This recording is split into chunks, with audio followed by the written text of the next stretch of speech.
For the past several years, Daniel Negreanu has largely avoided the world of live stream high-stakes cash poker. He's a tournament guy, and in his own words, he's been there and done that. Like when I was young, people don't realize when I started in this business, I played cash games, right, as my job so that I could afford tournaments. Yeah. Because that was fun. So I would play noon to 8, 10, 20 limit hold'em.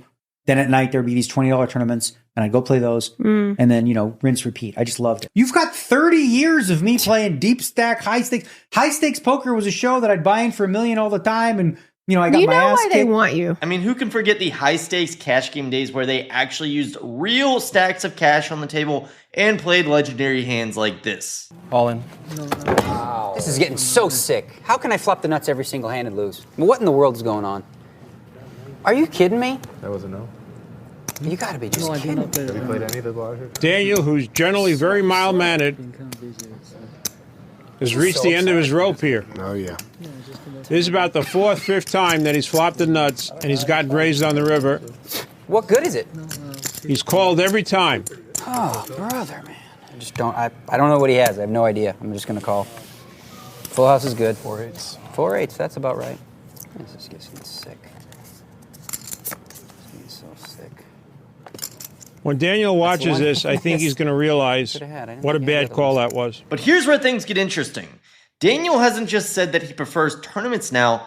At times, he's sounded like he doesn't think very highly of these modern live stream cash games, or at least some of the players in them. For example, when Alan Keating called Daniel out in an attempt to get him to play on Hustler Casino Live's $1 million game, Daniel described the guys Alan Keating typically plays against as, quote, 5 random blind guys. I saw him call me out. It was kind of cute. But you know what I'd like to see him do? I'd like to see you, Alan, step out of your comfort zone and sit with Chidwick and Kuhn and Mateos and Bajikowski and Martirosian and play cash with them one day instead of, like, you know, 5 random blind guys. You know, maybe let's just, I think that's what the world wants to see. You against really, really good players. Good luck. Daniel also watched Nick Airball on stream and said, quote, they need to make cackle canceling mics for the sake of the viewers for live poker streams. Is that a thing? Do we have the tech to mute the cackles?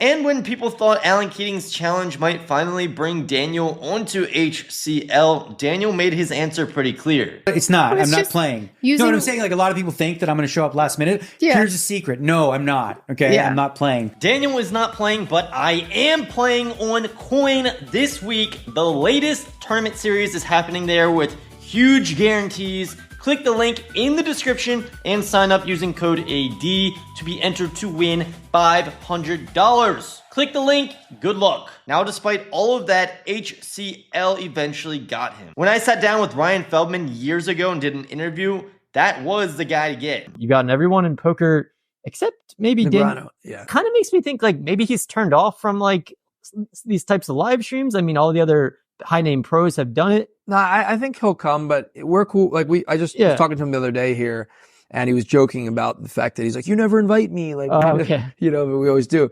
But for him, it's just like he lives in Vegas. Poker goes easy to go to. He's not a cash game guy. He likes tournaments. That's it. If he's going to travel, he just wants to go to tournaments. He doesn't like traveling in general. That's all it is. It's just like when you got that much money, it's like, what's the point, right?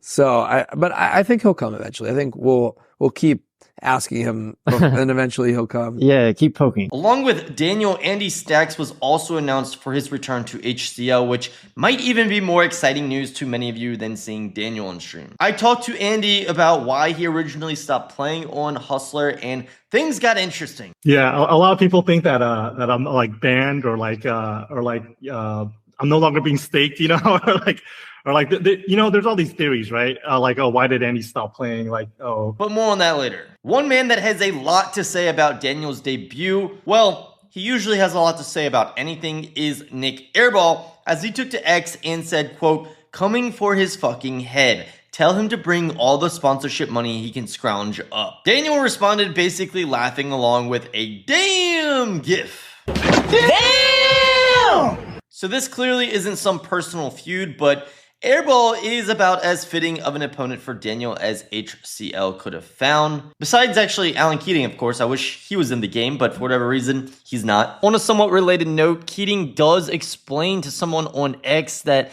basically these big name pros like Negreanu only played each other when they were getting paid handsomely to show up by the poker sites.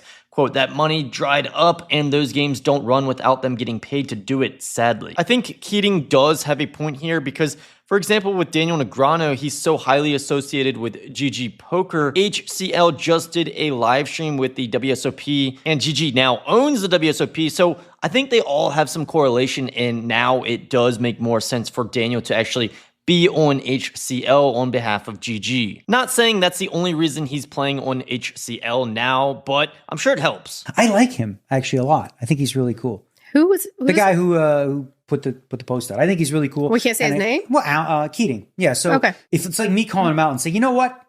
I think it's time we played Stud 8 or better, heads up. For $1 million. Yeah, like what? He's like, well, I've never played Stud 8. I'm like, well, so? And Airball has a history of going out of his way to battle big name pros when they enter his world, just as he did when another legend, Tony G, played on the show for the first time. I quit. I quit. It's okay. I quit.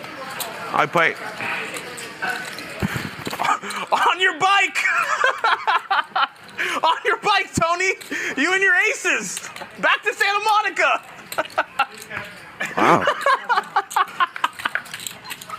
It's clear Airball has a strong desire to be the big man on campus. Like, welcome to my house. He is the self-proclaimed king of LA. We've seen it when he played versus Matt Berkey, knocking his chips over in a big hand, as well as Jungle Man having the same sort of thing happen, a bit of drama. Lays it down. Lays it down. Oh, he's getting shown the bluff 100%. You're my bitch. Don't forget. Oh my God. Now we have an issue. And years earlier when he stacked young pro button clicker. Biggest pot you ever played?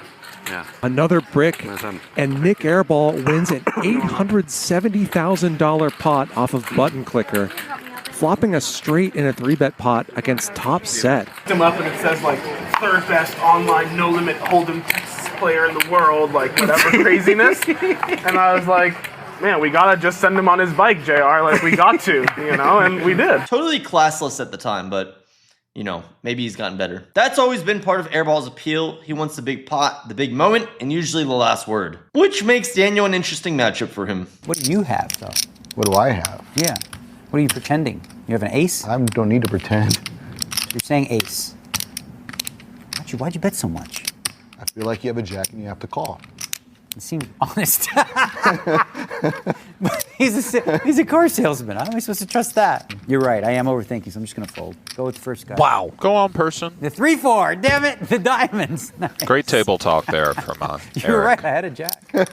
The one thing that can make these legendary player appearances disappointing is when the legend simply doesn't engage with the game, as has been the case with Phil Ivey, for example. I mean, when he played on HCL and other live streams, even as a fan, I gotta say, it was underwhelming. Phil Ivey doesn't seem to care all that much about poker anymore, so when he plays these live streams, he's not very active. And that's the real question with Daniel. Does he walk into HCL and make these guys look exactly as weak as he's made them sound? 5 random blind guys. One man who I expect not to look weak even after being gone for so long is, of course, Andy Stacks. This will be Andy's first cash game live stream appearance in about 2 years. So where has he been and why did he stop playing at HCL? Yeah, a lot of people think that that I'm like banned or I'm no longer being staked, there's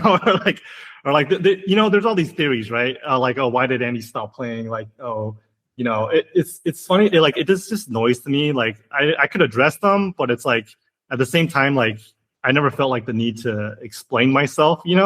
I guess the people that really understood me, like my friends, they all know, and I would say the core reason is like, man, we touched on so many different reasons, right? Today, I think one of the main reasons was just like I didn't like who I was becoming, in all that, in the mess of all that. And let's be honest, like with the higher the stakes are, the more money that's involved, the more toxicity is going to be involved, right? With the politics and all that, right? And I've brushed on that in past podcasts, right? And content I put out and tweets and stuff like that. But it's like, is more just not liking the person that I was becoming, and I think as you age, you just want to live more authentically with yourself. And I didn't I don't believe I was doing that, week in and week out, playing those streams and, like with those big swings. And I'm not going to lie, like it was kind of like a drug, right? Like swings are massive, you're not going to get that with any other, like $100,000 swings and stuff like that. And